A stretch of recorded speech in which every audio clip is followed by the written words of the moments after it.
สีสิทธิไสญาตุภาวังไสญามังคลาไสญาพุทธาดิธี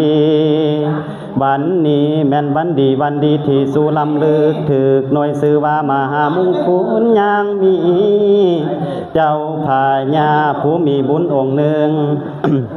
สาเด็จมาจากเมืองมันคำทองมาหาสาแหวงจองสถานดีตั้งบ้านเพื่อปลูกสร้างให้อยู่สุมอยู่เย็นความเป็นเขนเขตขวางจังให้บ่มีพอจริงใดตั้งต่อปลุกแปลงไปพระเมตไตรโพธิเจ้าว่าดีบอนนี้แต่ก่อนกี่พระเจ้าสร้างโพธิสมพันธ์พระเจ้าภาพแพ้พวกหมู่พญามาร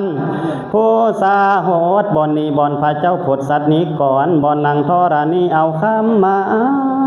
ผูกใบผ้าแก้วแกนไทยวายุสวัสดี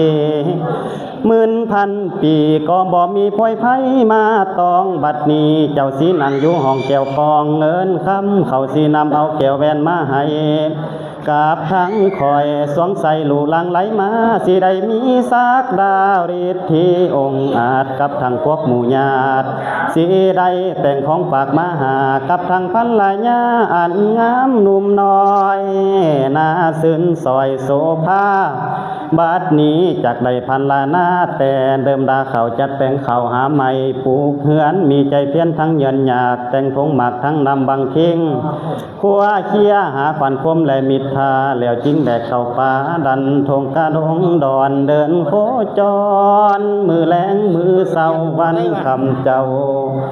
สุนแล้วเต้ามาบางท้องกินสุราแก้มลาบแก้มเขาตื่นมือเศร้าง่ายแล้วจิ้งไปจงใจเขาดงเล่าหาศอก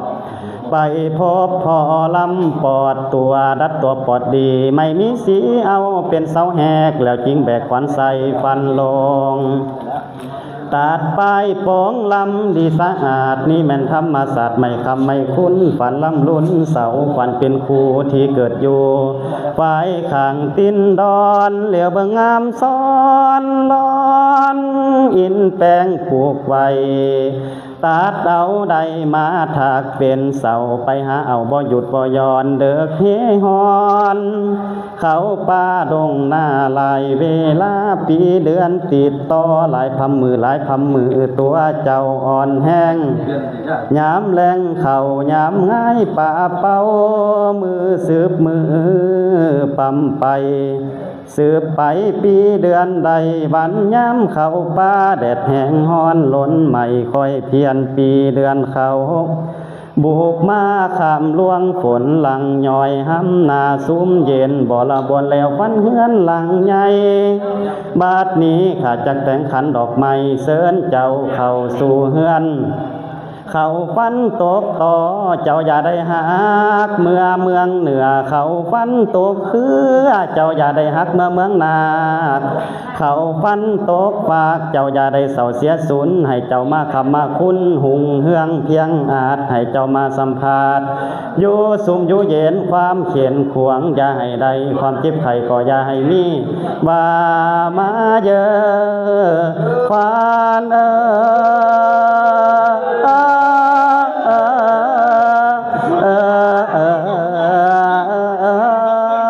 ควันเสาทวนอยู่ป่าหญ้าแฝกก็ให้มาสามือนี้วันนี้ควันเสาแหกอยู่ว่ามาเยอะควัน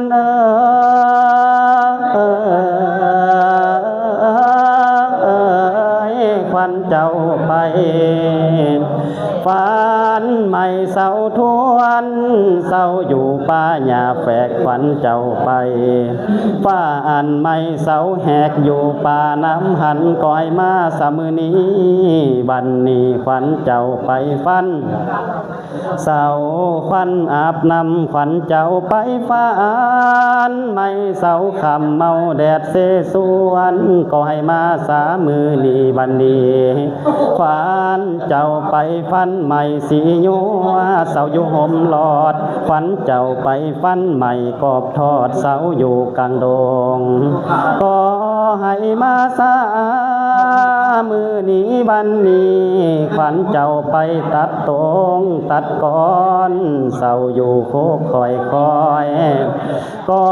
ให้มาซามือนี้บันนี้ขวัญเจ้าขึ้นไปขอบสูงนาขวัญเจ้าไปโค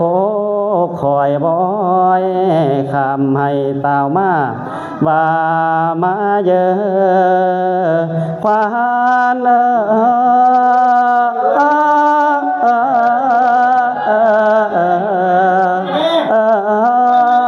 มาพาลานยาสังเสริญทั้งขวัญอ่อนลากูมาลาเข้ามาสู่เสริญเอาขวัญหมู่เจ้าให้มาเข้าดอกสู่ห้องให้เจ้ามาท้องเหือนสารบ้านใหม่ขันเจ้ามาฮอดแล้วความทุกข์อย่าใดความไข่ยาสุมีทุกตนทุกคนขอขาเทินสาธุสาธุสาธุอนุโมทามิ